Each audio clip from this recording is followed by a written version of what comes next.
Yeah, eat, sleep, fantasy, you rockin' with the best. NFL Fantasy Football Podcast. We talking mock drafts, running backs, better follow the conversation. Hey everybody, welcome to Eat Sleep Fantasy. This is Dale. Thanks for joining us. With me is Clayton Cadu. Clayton. There's no energy in that, Dale, whatsoever. What are you talking about?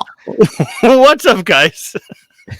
Look, I figured sometimes, we bring the energy, and now not bringing energy is like it's more attention grabbing than bringing energy. Yeah, because maybe people are like, what's wrong with these guys? Everything okay? Mm-hmm. Exactly. Or they just said, fuck, this is boring and shut it off already. Which would really suck. No thanks. Guys, we have an awesome show for you today. We're talking about stacking. It's not talked about a lot. For me, really, it was an excuse. Most of everything is always an excuse just to talk about fantasy football in general and the different players that you have questions on. But doing that, we're going to talk about quarterback, wide receiver stacks, maybe even a little bit of other kind of stacking with the running backs, wide receivers, and so forth. So that's going to be pretty fun today. If you're watching on YouTube, we appreciate it. I am in a hotel room with really bad lighting and the AC. Did you see the video of my AC thing in my hotel? Yeah, I did. Man, it's like so if you guys hear something in the background, it's like a big dripping noise. It sounds like there's a lot of water. Like it's more than just like a drip from like condensation. It's like it sounds like a drip going into like a empty bathroom tub, like dunk, and it like echoes. So if you guys hear that, my apologies in advance, but whatever. The show is free. What do you guys want from me? Exactly. And I'm in my closet again. But it looks good. It's a professional studio. He's right. What else? Guys, don't forget, just a couple quick housekeeping issues. If you guys want to support the show, first, we appreciate everybody listening and downloading and watching on YouTube. We're going to do YouTube more and more. But if you guys want to support the show, Monkey Knife Fight is our partner. We're doing awesome things with them. If you go to Monkey Knife Fight app, enter promo code HOTDOG when you deposit something. Let me know your username and when you play for the first time, and I will put your name in a drawing to get any NFL jersey you want. I keep saying this because there's not a lot of people still signed up, which is okay. I don't promise our partners anything. I say, hey, let's let the audience decide if they want the product or not. So you guys need to check out Monkey Knife Fight. It's really fun. Basically picking more or less on points or rebounds for basketball right now. I've been going crazy on it. Thank you to stupid what's his name? Julius Randle. Still going on a rant. Julius Randle. All I need is 1 point the other night. But anyways, I'll never bet on the Knicks ever again. For now on, anything Knicks, I'm betting the under every single time. That doesn't matter what it is. I don't care. I'm betting the under. What else do we have, Clayton? We are starting to round up our partners for listener leagues and best balls and guillotine leagues. If you don't know what that is, we'll explain it all later. All you need to do is send me an email, contact@eatsleepfantasy.com, or follow me on social media, get in touch with me however you want. Give me your email address and I'll put you on the list. The best ball, look, I'm going to tease it a little bit. I'm not going to give all the details, but I'm telling you the best ball is going to be hundreds of people and a ton of prizes. For first place, maybe if you're going to beat Clayton, you get a certain prize. It's going to be amazing. Never. I am so mediocre at best ball. I'm in a bunch of best ball leagues, and I'm like half and half. Like I lose half, and I barely scratch a surface on the other half. So, anyways, so make sure you send me your not your username. Make sure you send me your email address, and I will put your name on the list, and then I'll be emailing you guys shortly. We have a lot of people on this list. I think the list is up to like 400 people now, 450 people. And Dale, explain we're just teasing it right now, but just you're going to put together the best possible team you can. It's not like it's not like a normal best ball league. It's basically you select your team and that's it. Yep. Right? Is that correct? Set it and forget it. So yeah, you draft and then you just watch your team score points. Basically, you pick an entire roster of 15 or 20 people, or however your best ball set up, and then whoever has the highest score gets put in that slot. And the next high score gets put in the next slot. And then you go and then you add up the points week to week, and whoever has the most at the end of the season wins. So your lineup changes every week, but you don't have to do anything. So if you guys aren't into best ball yet, definitely figure out a way to get involved in that. But I'll get you some pointers. We'll do a couple of best ball episodes pretty soon too. So keep in touch with us. Cool. What else, Clayton? Anything else? Not much. They're maybe opening the border soon in Canada to get across, which is crazy. Nice. It's so confusing. I said did you listen to the last episode that I did solo, the intro to the Dynasty podcast? Yes. Yeah. It's you asshole. Clayton, you need to listen to everything we do. I ranted for like 5 minutes about mask wearing and politics. I'm glad I missed it then. That was good. It was a good one. But anyways, it's really weird just traveling different places and seeing their mask mandates. And it's so weird. Like, you don't know to put them on or take them off. And you're doing this whole, dog and pony show back and forth. And it's so weird and whatever. But anyways, I'll stop. All right, let's get into fantasy football. We're talking wide receiver. Let's start with the quarterback wide receiver stack. That's probably the most popular. People call them stacking or doubling up, however you want to call it. We're going to give you a couple. Really, also, it's an excuse to talk about some of these. So, Clayton, first, look, before we even get started, we need to talk about Julio Jones, A.J. Brown, and Ryan Tannehill, right? Right. Okay. So, looking at your drafting here, okay, Ryan Tannehill isn't being drafted super high, so you can easily, it's going to be hard to get somebody like Patrick Mahomes and Tyreek Hill to stack. Although that is an amazing stack. It's going to be harder to do that as opposed to like A.J. Brown and Ryan Tannehill or Julio Jones and Ryan Tannehill, or even A.J. Brown and Julio Jones together. That's right. A wide receiver stack. So what are your thoughts on drafting this stack and how can it really help you win? I think you're more like I like the landing spot for Julio. I do, as far as rankings and stuff go. I moved Julio up a little bit. Mm-hmm. I still think it's AJ Brown's offense, to be honest with you, and I don't think Tannehill just has another weapon on the team, right? You know what I mean? Mm-hmm. Yeah. They lost a lot of weapons from last year, so they definitely needed somebody to come in. Julio is I still think he's an elite wide receiver, in my opinion. I mean, as long as he can stay healthy and stuff like that, but he does most likely he's always on the field. But as far as stacking goes, that's what these stacks kind of, I look at all these stacks that we're going to talk about today, but then I'm also thinking, when you're drafting, what is the chances that you're going to actually be able to draft these stacks together, unless you're doing crazy trades or you're in a keeper league or something like that. You know what I mean? Right.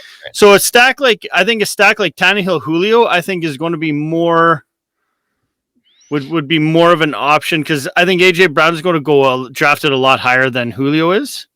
Yeah, well, that's okay. Okay. So look, you get AJ Brown in the second round, early second, say, right?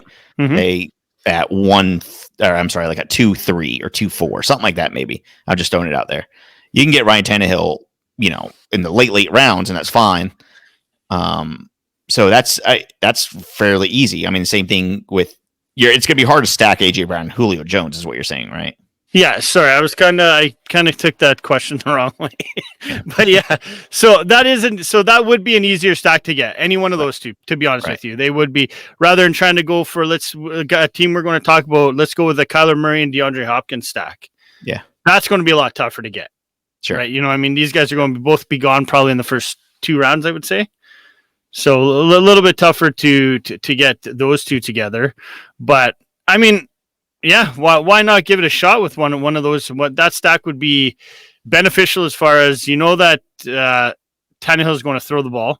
There's a lot of targets left there that were from guys leaving. A lot more targets to go around. So I think AJ Brown and Julio are both going to see a lot of those. My issue with that stack is the fact that it's a run first team. Right? You think it still will be? I still do. Yep. Okay. And maybe even more so now. Oh, okay. So there's 2 trains of thought for this. our defense is going to stack the box against. Well, they can't stack the box, right, against Derrick Henry because they have two crazy weapons. So that's just going to open stuff up more for Derrick Henry. Or, I mean, man, this offense is going to eat if Ryan Tannehill stays healthy. Yeah. What's stopping this offense? This is as good offense as we've seen in a really long time from any. Well, nobody's going. None of those receivers are going to get double teamed. Right? You just can't. Right. Like you're going to double team AJ Brown and leave Julio wide open, or you're just going to take your chances and say, here you guys go, one-on-one matchups, do what you need to do, right? Exactly. Yeah, it's gonna be tough to stop.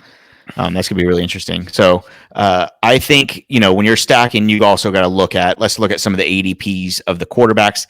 Typically, it's going to be like the later round quarterbacks, right? Like the guys in the 8th, 7th, 8th, 9th, 10th round quarterbacks that you're waiting on. Stafford, Tannehill, like we just mentioned. Maybe even Dak Prescott. You can get a little bit later so you're not using a lot of draft capital on your quarterback, so you can get a really good wide receiver. Right. Right. So like I said, Patrick Mahomes is going to be a little harder because you got to give a little bit more draft capital up for Patrick Mahomes. Yeah. It's still doable, but it's just going to be a little bit harder to do. So I really like Ryan Tannehill. What other stacks do you have before I get into the next question? One that I'm really intrigued in is Justin Herbert and Keenan Allen. Yeah. Stock like that. Keenan Allen is probably the most disrespected wide receiver from what he does from year to year. Yeah. He had 147 targets with Herbert last year, and he's getting drafted in later rounds. 26.8% of the target share for San Diego. Jesus Christ, we're like a few years in. For Los Angeles. So I mean, I think Herbert's going to take another leap, and I think Keenan Allen's going to benefit from that. Yeah, Justin Herbert going around QB 8 to 10 or say I'd say in a lot of mocks right now. ADP is probably in the 7th round. So Justin Herbert, you can wait, and then obviously you're going to need to get Keenan Allen way earlier than that. But again, doable. I think that's a pretty good hookup. How about Josh Allen, Stephon Diggs? I think we're one of the better stacks last year. Let me just tell you. I'll tell you. Just looking back at 2020, I got some numbers here. Some of the best stacks that we had was Josh Allen, Stephon Diggs, Aaron Rodgers, Devontae Adams, and then Josh Allen and Cole Beasley. I guess crazy as it sounds. Yeah. So those were the 3 best stacks from last year. Well, as far as Diggs goes, just the addition of Diggs alone helped Allen immensely. Went to he had just over 56% completion rate, and threw for less than 3,100 yards over the first two seasons in the league. All of a sudden, Diggs comes into play, and all of a sudden, this guy's thrown for over 4,500, 37 touchdowns, and Diggs led the league in catches, yards, and the rapport with Allen is ridiculous right now. Right. Yeah. All right. So I guess let's kind of reconvene here. When do you want? What is your overall theme on stacking? Are you for it? Are you against it? Do you normally do it? Do you don't? What's your overall feeling when you're drafting? Are you staying away from doing this? I'll tell you why I think what I think in a second. In all honesty, I don't really think about it. I think when I draft, I look at my team. If the best available guy and the guy I want is, say, a guy like Keenan Allen or something is there, I have no issue putting him in there. I mean, as far as fantasy goes, how can you go wrong? I mean, you got a guy like Justin Herbert that tosses the ball a ton. Keenan Allen catches a ton. I mean, you're getting double points for everything all day long with the stack, right? But if you go to a guy and then if you get to, you got to hit on those guys that are like the ones that are possible ways to get drafted. Like Aaron Rodgers, Devontae Adams stack, I think that's very doable. Everybody's kind of drafting Rodgers in later rounds now kind of thing, but I don't typically, it's not in my strategy, put it that way, I guess. Right. Does that make sense? Yeah. I know I kind of said it's a little bit harder to do it with good quarterbacks, but I'm more prone to do it when I get a Patrick Mahomes or Josh Allen. I'm more, for me, in my mind, and this might not be backed up by actual statistics, but for me, if I know that the quarterback has a high percentage of balling out week after week, I'll bet on his wide receivers. Even, look at Josh Allen and Cole Beasley last year. Yeah. Great, a great stack option. for a few weeks, a lot of weeks, and that just because of how well Josh Allen was playing. So I'll look at DeAndre Hopkins and Kyler Murray, Patrick Mahomes and Tyreek Hill. I know it's a little bit harder, and you're going to have to spend a little bit more to get both of them, but I'm way more susceptible of getting an all pro, super awesome quarterback and his wide receiver, because if you do the opposite, you're gonna get busted more times than not. Well, you're gonna get busted more than you probably want, right? Okay, yeah, go ahead. Yeah, just like somebody like Dak Prescott and CeeDee Lamb. Yeah, you have a better chance of both of them being busted. You get what I'm saying? Yeah, no, that makes complete sense. That's what I was going to say. The thing is if you're going to do that, yeah, if you could get pretty much two elite guys, right? The elite quarterback and elite wide receiver together. Those are the guys you want to spend up for. And I have no issue if I gotta move up into the second round to get one of these guys and trade down, say lose a draft pick in the third or the fourth or something like that. I'm willing to do that because the value in those two guys is going to be more than what I'm going to get with another. Does that make sense? Yep. Yeah. All right.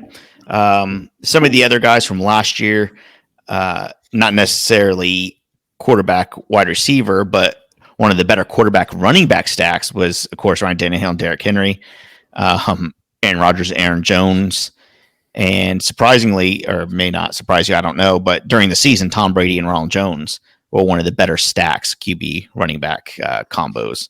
What do you think about that?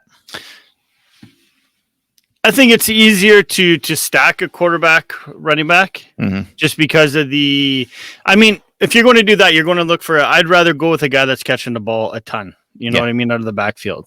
Yeah. If it's going to be, it shocks me that you said Ronald Jones, because I don't recall him catching the ball much last year, but.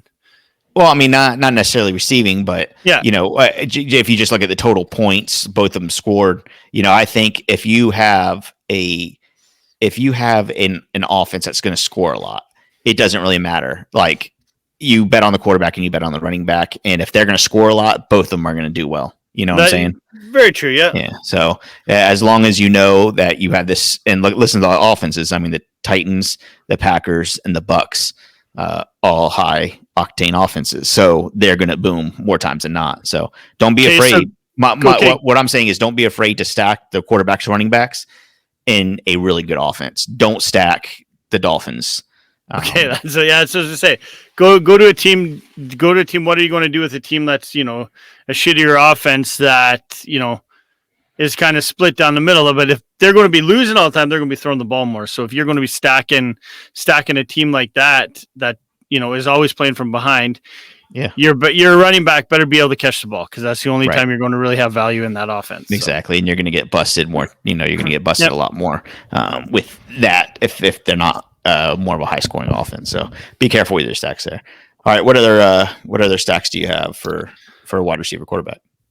I like Kyler Murray, Hopkins, just like we kind of mentioned earlier. I think that's one of the better ones as far as Hopkins goes. I mean, he has one year down with Arizona, and we saw Kyler Murray just love him right off the hop, right? Mm-hmm. Yeah.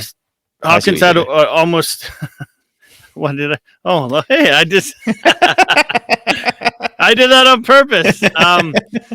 But with Hopkins, he had an over 70% catch rate, 1,400 yards last year. In the first 9 games, he recorded 6 100-yard games with Murray. Crazy. So as far as Murray goes, with the ability to move, run, extend plays on the running, as far as Murray goes, and the fact that he can basically throw the ball up anywhere and Hopkins is going to get up and get it. Yep. I would love to have those two playing on my team. Yep, definitely. I mean, same thing you mentioned, Rodgers and Devontae Adams. Some other guys, I kind of do like Dak and CeeDee Lamb, although it does have a little bit more bust opportunity.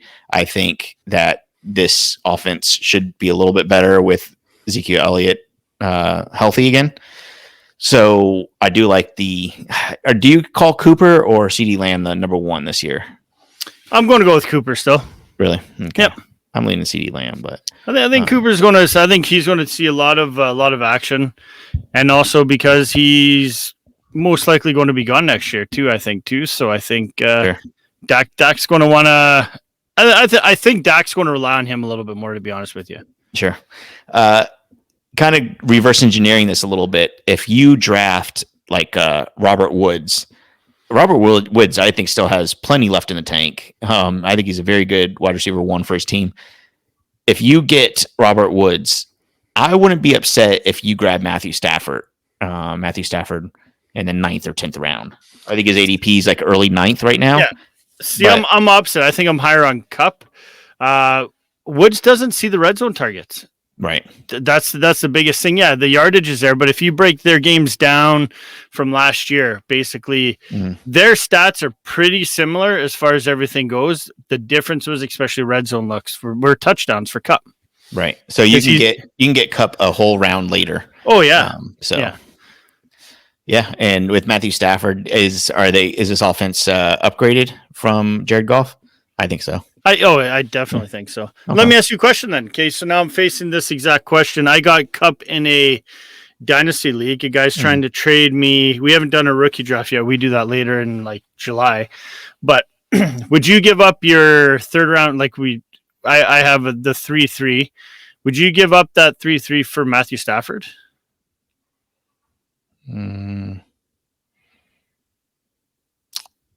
What are your quarterback? What's your quarterback situation? So I got Josh Allen in that and Kirk Cousins. Like it's a like auction. It's like I kept these guys on my roster. Right. Sure. So they're both on a bye the same week. So would you and then we start basically what happens in that league is you start one quarterback, but you have 2 on your bench and then it's best of the rest kind of thing. It's crazy. It's ridiculous. It's so much weird. Fun though. But would you do that? I think I would, man. Yeah. I mean, for the 3-3, I'm a bad dynasty player. I'm not bad, but I'm not great. And I'm always win now. So the 3-3, you're gonna have to wait a couple of years for that 3-3 to play out. Right. Well, unless you really strike gold with something weird. I did get Mahomes in the third. Yeah. You can strike gold. I know you can. I don't. Jeez. Sorry, that was my bad. I forgot to charge my phone, and so I had to plug it in here, and it just fell down. My bad. Anyways, yeah, I think I would just because I'm more of a win now guy, and right. I don't know. But man, that's gonna put 2 kind of shitty quarterbacks on your team, and yeah, whatever. You get Josh Allen balling out every week, and then you get one of those 2 that whoever has a better week out of them all, right? Right. Hey, Matthew Stafford with a change of just a change of scenery. You couldn't just reinvigorate him. I mean, he's a good quarterback. He's seen it all. So giving him Cooper Kupp and Robert Woods now, let's see what happens. Another late round quarterback that wouldn't be a horrible idea if you really waited on quarterbacks and got fucked. And you have DJ Chark in the 5th or 6th round. He's going early 6th right now, but even if you reach for him, I really like DJ Chark. I like Chenault too, so I'm not really sure what to do with that. But you grab DJ Chark in the late 5th round, and you wait on quarterbacks.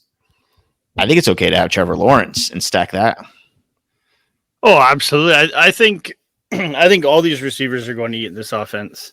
I think Lawrence is just going to be chucking all day long. Yeah. I mean, like Joe Burrow, was on pace to throw for 1 million yards last year before he got injured. This can be, I think, similar. They're just going to let him chuck the ball down the field. Well, and you also got Marvin Jones. Did you say Marvin Jones? No, I did not. No. So like Marvin Jones is still there as well. I mean, you're going to get him and probably draft him deep, like double-digit rounds. Like 11th, he's going 11th round right now. Yeah. Get a guy like that as your like wide receiver 4. That'd be ideal. Yep. Cool.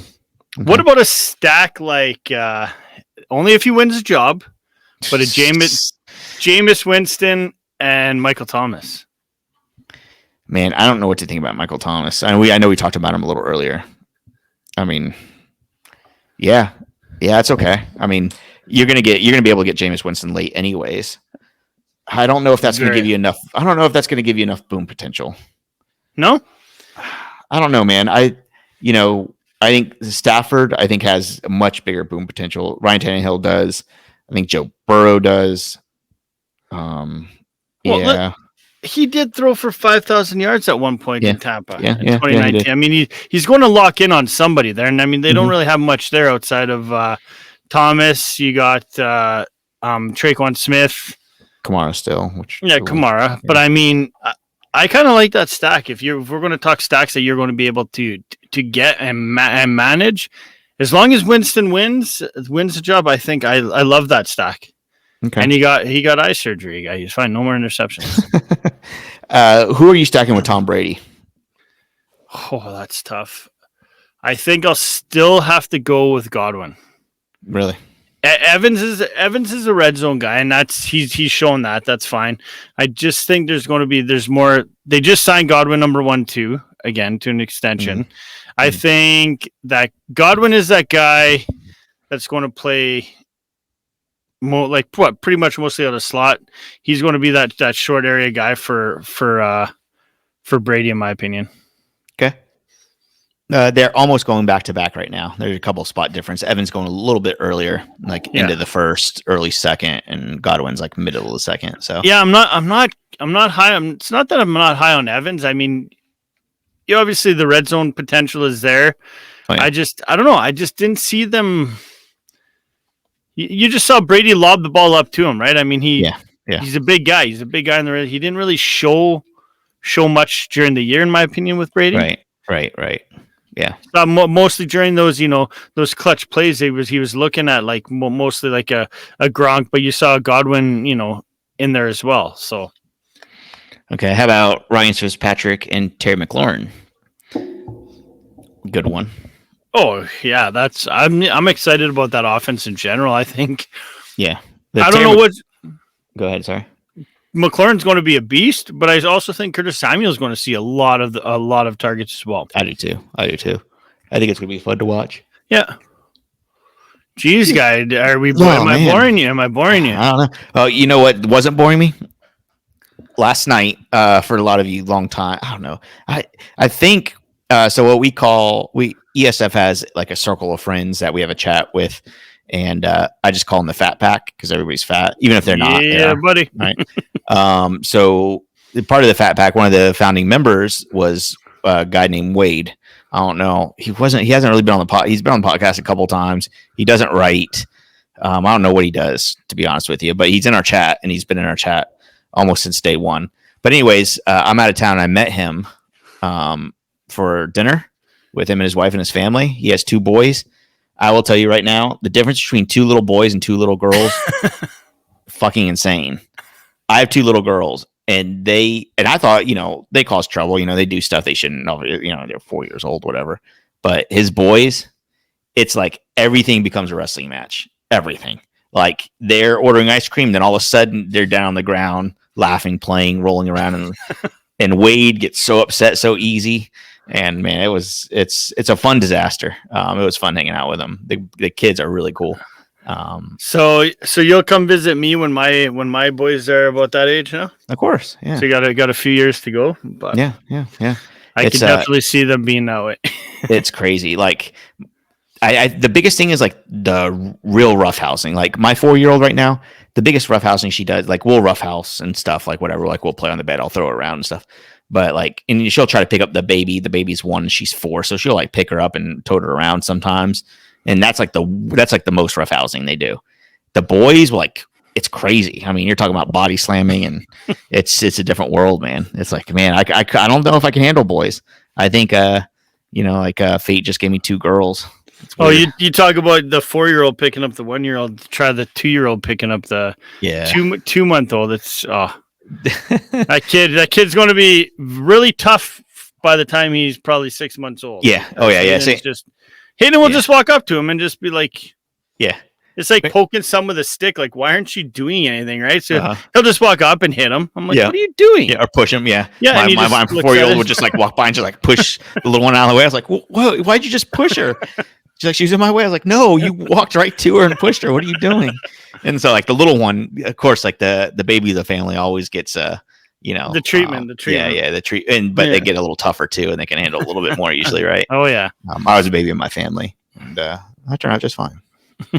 Anyways, so Wade, if you're listening, it was fun. He bought me dinner, so that was nice. That's even better. I know. Anyways, it was cool. What else? What else we got going on? Oh, we're still talking about wide receivers. Okay, how about some stacks I wouldn't do? I think that the Winston Thomas stack is too rich for my blood. I don't know if I'm doing that. I can't. I wouldn't bet on Winston as my starting quarterback. I don't think it would have to be like a late round thing. What about a Cousins Jefferson or a Cousins Thielen, something like that? Yeah. I mean, that's again, if you wait too long on quarterbacks. Can you hear me? Okay. By the way. Yeah. Okay. If you wait too long on quarterbacks, yeah. If you get Cousins, if you get Cousins, maybe as the 13th, 14th quarterback off the board. And if you really wait too long and somebody gets 3 quarterbacks early for, we always have those people, right? That just hoard quarterbacks early for whatever reason. Yeah. Think they could trade them. So if that happens, I wouldn't be opposed to Cousins Thielen or Cousins Jefferson for sure. Would you do Cousins? What stack would you rather take? What stack booms more? I think when we're talking about this, we got to talk about the boom potential, right? And the bust.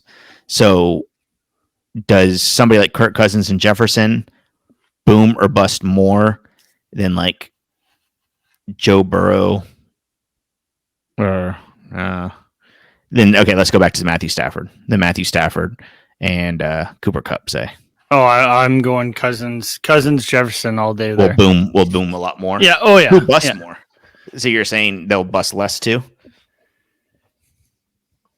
Yeah, I do. I honestly, I love the potential of. I know the Vikings are going to be throwing nonstop because that's all they've done. Right? You go to the Rams offense. They got Akers back there. They're stacked everywhere on that team as well. I just think it's going to be more. I know what to look for with the Vikings, and that's throwing the ball. Yeah. Whether that's to Cook out of the backfield, and I know he's going to use those receivers a ton. Mm-hmm, definitely. So I'd rather wait. I do think Stafford's going to go higher than Cousins in draft. Is that what the ADP looks at right now? Looks like what? Who's going first, Stafford or Cousins? Stafford by quite a bit. Yeah. So, I'd rather hold off and wait for Cousins in those later rounds because I do think overall, if you compare these stacks at the end of the year, I think you're going to see Cousins and Jefferson up there, well above Stafford and Kupp. Okay. Russell Wilson, DK Metcalf, obviously should be an all-star boom potential. What's scary me about that though, I do like that stack for 100%, but is the Tyler Lockett aspect? That guy's going to be getting another 120 targets this year. So, what's the better stack there? Is it going to be do you think DK Metcalf, that's going to be the bigger boom? Yes. Yeah, definitely. Yeah. Okay. Definitely. I think he has a bigger boom and way less bust potential. I think Tyler Lockett could come out some weeks ahead, and that's fine. But definitely Lockett will have much better bust rate, I think, and much fewer boom games, in my opinion. Do you agree or disagree? No, I agree. I agree with that. No, I was just kind of throwing it out there that we got 2 wide receivers on this team that are going to get over 100 plus targets. Yeah, right. Right. We don't see that with a lot of teams. So that's just kind of that's what I'm kind of saying. Are you going to go? I think with Tyler Lockett, I think it's more of a yardage base. I don't think we see him. I think DK eats up the red zone for sure. Yeah. Right. So. Yeah. Cool. All right. I think, man, we touched on almost every single quarterback that's worthy of drafting. You don't want to go into in a perfect world, I would love to see DJ Moore and Sam Darnold. But you're not going to draft Sam Darnold for that. Or Daniel Jones and Golladay. Yeah, that's going to be really tough. Yeah. But what I will say is, okay, so say you wait too long and you grab Matthew Stafford, right? Yeah. You didn't get Kupp or Woods. Okay, so you just have Matthew Stafford sitting there, a borderline quarterback 1. Let's be honest, right? 10 through 12th ranked quarterback, 13th ranked quarterback, maybe, right? So you waited too long on quarterbacks, but early on you did get DJ Moore and Sam Darnold's there as a second quarterback to get. I'm okay with that. I'm okay, get rostering 2 quarterbacks because you waited too long in your first, and you hope maybe Sam Darnold booms. And if he does boom, he's gonna boom with. I'm saying boom a lot. Yeah. He's going to do really well with DJ Moore as well. So stuff like that, you can kind of faked into getting these stacks, or kind of forced into getting these stacks. That hey, if it pans out, great. If not, Sam Darnold was free anyways, right? Yeah, exactly. So you could do that with a lot. You could do that with some of the late quarterbacks, Sam Darnold and DJ Moore. I just mentioned Ben Roethlisberger and Deontay Johnson. Tua and Devontae Parker. Yeah. Yikes. I don't think I would ever do that. No. Daniel Jones, Kenny Golladay. I could see that happening. Mm-hmm. Carson Wentz and T.Y. Hilton, I guess. What? Oh, yeah. No? I forgot he got traded. I'm like, what the fuck are you talking about now? So I think it's kind of important. We should have started with that argument that if you wait too long on quarterbacks and you get that borderline QB1, you want to grab a quarterback late, and that late quarterback can be your stack with one of the early wide receivers you get. Yeah, right. That makes sense. Yeah. And so I think that's why somebody like Ryan Tannehill could be a really valuable stack for you if you get AJ Brown really early. And you want to wait really long on quarterbacks. Right? But do you think Tannehill's now ADP goes up now the fact that he got Julio? Yeah, it probably does now, right? Yeah. Where he was maybe top 15. Yeah. He's top 12 now, maybe, right? Yeah, I think people push all those guys up. As far as in my rankings, I haven't done them yet, but I think I'm probably going to move AJ Brown down just like 1 or 2 spots. Still within probably the top 8 that I have. And I'm moving Julio up probably to the maybe he'll get in. Yeah, he'll get into the top 24. Yeah. But not much higher than that. Right. We're not going crazy here. No, I've seen him go all the way up to like 16 in some people, or 16, even 14 I saw today. And I'm like, I can't see how you think that a team that's going to be run heavy as they've always been are all of a sudden going to have a quarterback throw the ball. What, each of these guys going to get 100 plus targets? No, not a chance. Yeah, so. with Derrick Henry, they will score a lot, but that also means they're going to be up a lot, maybe, right? We're guessing the Tennessee Titans are a shoo-in for the playoffs, but who knows? I guess, right? But if they're as good as everybody thinks they're going to be, they're going to have early opportunities to score, but even then, they get down to the 2-yard line. Very likely Derrick Henry's running it in. So is Tennessee good enough now with the addition of Julio to beat, say, a Kansas City Chiefs team? I think so.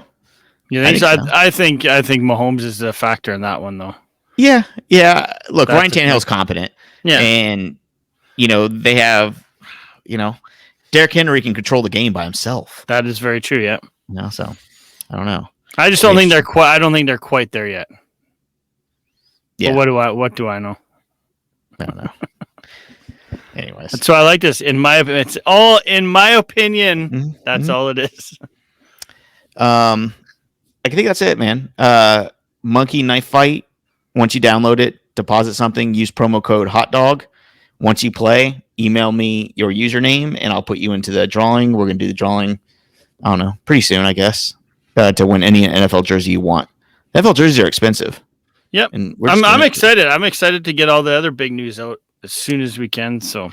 Yep. Especially best ball is going to be awesome. And man, should we? Okay, look. There's going to be prizes. Did we say that already? Right. There's going to be a lot of prizes. Yeah. Prizes meaning like autographed memorabilia. You did say you're teasing things, so don't be jumping all in, dropping all the good stuff, man. I know. It's hard not to. So there's going to be prizes. There's going to be prizes. A lot of prizes, I'm telling you. What else? That's it. Make sure you join our private Facebook group if you're new to this podcast. If you're new, I don't know what you were expecting. I hope we gave you a little bit of a little something that you don't normally get. Look, we don't really listen to other podcasts. We're not friends with other podcasts. Not by choice. They just don't like us. So we're not except the fantasy football from up north. That's a pretty good fantasy one. football from up north is a great podcast. Clayton hosts that. And then we're good friends with John Chapman, but he just does 49er stuff. And I mean, look, we have a couple of friends, but what I'm trying to say is we're not an echo chamber. We are, we're bullshitting from what we know, what we see and like, and it's not stuff that we're reading on Twitter and regurgitating. So exactly, that's the biggest thing. I mean, I cleaned out my whole podcast library just the other day going through it, because the more you listen to, it's all the same stuff over and over again, right? Nobody has their own opinion on stuff. That's why I love what we do here. I just think that we just shoot from the hip and just go with it. That's what I like about it. So, I mean, like the CeeDee Lamb and Amari Cooper, like, hey, whatever. Like, I think CeeDee Lamb could be one, and you think Amari Cooper could be one, and another podcast we're probably going to debate that a little bit, and then move on. And it's not like everybody says one thing or another, and we just agree to it. Yeah. So I don't know. I think we're pretty good. We just passed our 5-year anniversary, by the way. I've been apart for 3 of those years. I know. That's amazing. It's amazing.